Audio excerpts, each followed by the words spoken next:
God made to Israel are going to be fulfilled in the church. It's going to be fulfilled to us in the church age. That's the major premise of covenant theology, because they rejected God through Christ. Because Israel said, no, we will not have this man to rule over us. They rejected Jesus Christ.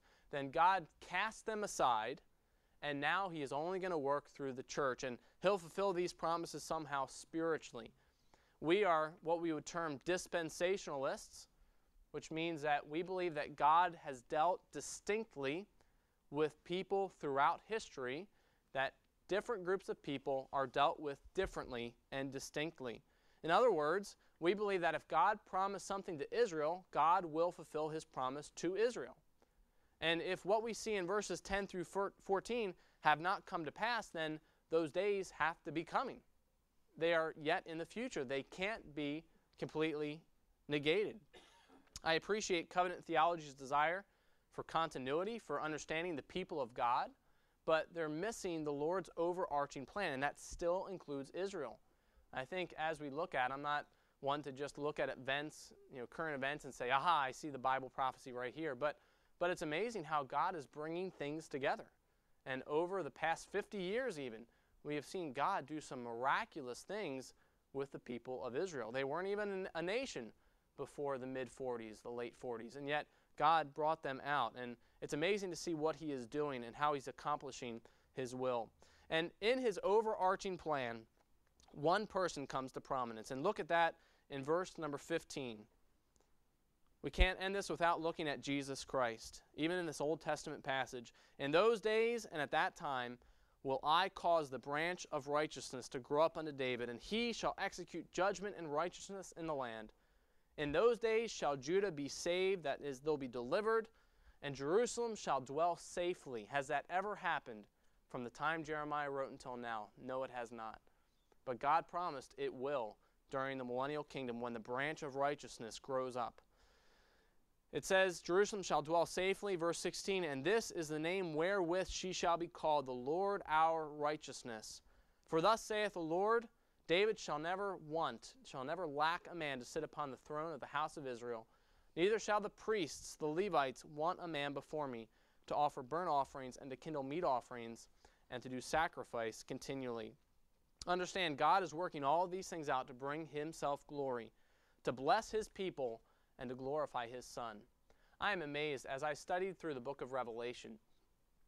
You know how many times creatures and men and angels just fall on their faces before God? I mean, they're just kind of going around doing something, and all of a sudden everybody just goes, whoosh, they're down. I mean, and they start worshiping. How these beings surround the throne, and all they do all the time is cry out, holy, holy, holy, giving praise and honor to Christ. 5 different times in Revelation 4:11, 5:14, 7:11, 11:16, and 19:4. 5 different times Revelation records the 24 elders around the throne and the beasts simply falling down on their faces before the throne and worshiping Christ.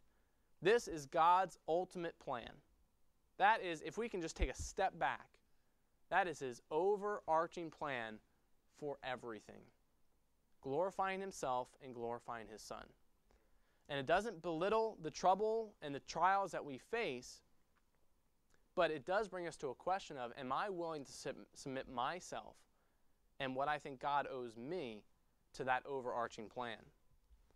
If my pain will bring about God's desired end, which is his glory, am I willing to suffer that pain? And that's a hard question.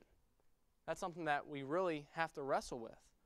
Ultimately, his plan will be accomplished whether we submit ourselves or not, but how much better when we bow our heads in worship. I think of Job as we come back to him over and over again, but when he found out that his children had died and all of his livestock had been taken away, you know what it says Job did?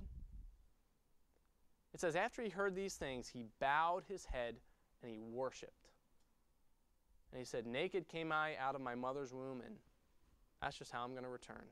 The Lord has given, the Lord has taken away. Blessed be the name of the Lord. And that takes some faith. In the midst of great struggles and trials, to submit myself to realize that God has an overarching plan for life.